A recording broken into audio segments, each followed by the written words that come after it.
Hello everyone! Today we're exploring the incredible Fort San Pedro in Cebu City, Philippines. Fort San Pedro is a historic military fort located in Cebu City, Philippines. It is situated near the port area within walking distance of Malacañang sa Cebu, Magellan's Cross, and Cebu City Hall. Fort San Pedro is the country's oldest triangular bastion fort.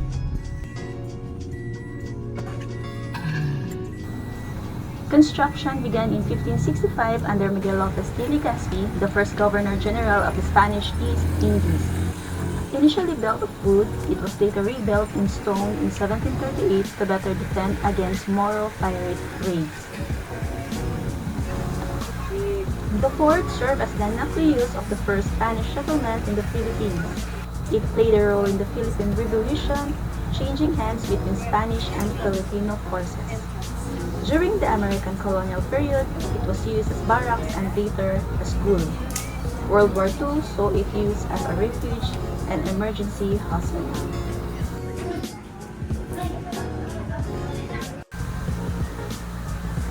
The fort's triangular design features three bastions, La Concepcion, Ignacio de Loyola, and San Miguel.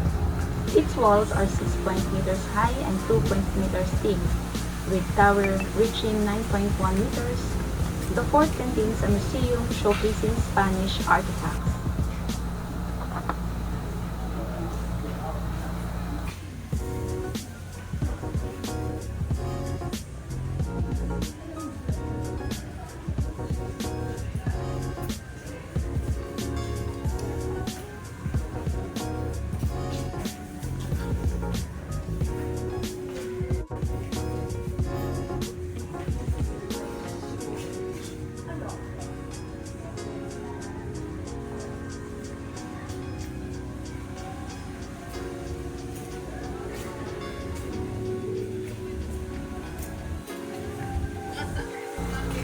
Today, Fort San Pedro is a historical park under the care of the Cebu City government. It's a popular tourist destination offering a glimpse into the Philippines' rich history. The fort's tranquil gardens provide a peaceful escape from the bustling city.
Ang dami mo galingan.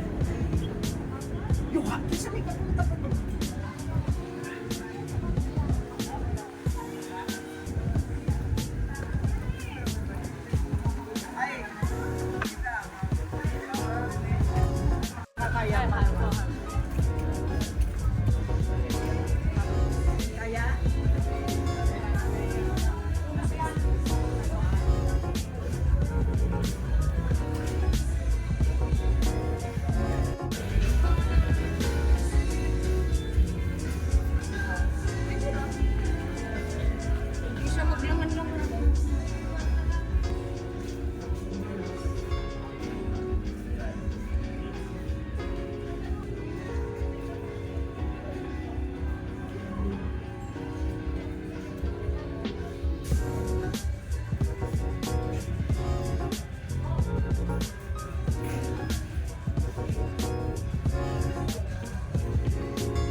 Malacanang sa Cebu is located in Cebu City near the port area and Fort San Pedro. The building, originally constructed in 1910 as the Bureau of Customs Cebu office, underwent renovations in 2004. Its use as a prudential residence has varied over time, and it's now subject to ongoing discussion regarding its future use.